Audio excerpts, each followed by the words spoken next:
Therefore, I'm taking executive action. We've had it. And we're going to save American jobs and provide relief to the American workers, and I'll be signing these bills in a very short period of time. First one is I'm providing a payroll tax holiday to Americans earning less than $100,000 per year. In a few moments, I will sign a directive instructing the Treasury Department to allow employers to defer payment of the employee portion of certain payroll taxes from September 1st. And we're actually going to be making that. We just got the word. We're just getting some word from a lot of people. We didn't think we'd have to do this because we thought the Democrats would be reasonable, but they've been not only unreasonable, they've been ridiculous. So we're going to make that August 1st, most likely. It'll be August 1st. We'll let you know the exact date, but we're looking like August 1st. So it'll be August 1st through the end of 2020. This will mean bigger paychecks for working families as we race to produce a vaccine and eradicate the China virus once and for all. And we're doing very good with the numbers. You see it's going down in Arizona very, very substantially and rapidly, going down in California, going down in Texas, going down in Florida. Other areas are propping up a little bit, but we're watching them very closely. We understand the disease, and we're watching them very closely, especially our senior citizens and our senior citizens' residences. If I'm victorious on November 3rd, I plan to forgive these taxes and make permanent cuts to the payroll tax. I'm going to make them all permanent. Now, Joe Biden and the Democrats may not want that. They don't want that because they're adding $3 trillion in taxes. So they'll have the option of raising everybody's taxes and taking this away. But if I win, I may extend and terminate. In other words, I'll extend it beyond the end of the year and terminate the tax. And so we'll see what happens. Biden probably won't be doing that. You'll have to ask him. I don't think he knows what he's doing. Second, I'm signing an executive order directing the Department of Housing and Urban Development, HHS, and CDC to make sure renters and homeowners can stay in their homes. So I'm protecting people from eviction. Yet you've been hearing a lot about eviction, and the Democrats don't want to do anything having to do with protecting people from eviction. I said, let's do that separately. That could be a totally separate thing from passing along money so people can live. And they didn't even want to protect people from eviction, so they would get evicted. It's not their fault that this virus came into our country. It's China's fault, and came into the world. By the way, a lot of the people, a lot of the states that were doing the best are having some problems. A lot of the states that we weren't thinking were doing the best are doing very well. You look at some of the countries involved, some of the countries that were really standing out as examples are now exploding, but they'll get it down. They understand it. We're dealing with them. We're dealing with a lot of countries. We're providing thousands and thousands of ventilators all over the world right now.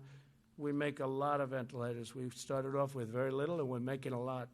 And we have thousands in our stockpile, but we're making thousands a month, and we're providing many of them, thousands and thousands, to other countries that would never be able to get them. The Department of Housing and Urban Development will also provide financial assistance to struggling renters and homeowners and work with landlords and lenders to keep Americans safely in their homes. So we don't want people being evicted, and the bill, the act that I'm signing, will solve that problem largely, hopefully completely. The third action I'm taking today will also provide additional support for Americans who are unemployed due to the China virus. Under the CARES Act, I proudly signed expanded unemployment benefits into law. Congressional Democrats have stonewalled our efforts to extend this relief. They even opposed measures that would give bonuses to workers returning to the job. They were totally opposed to that. For this reason, I'm taking action to provide an additional or an extra $400 per week in expanded benefits. $400, okay?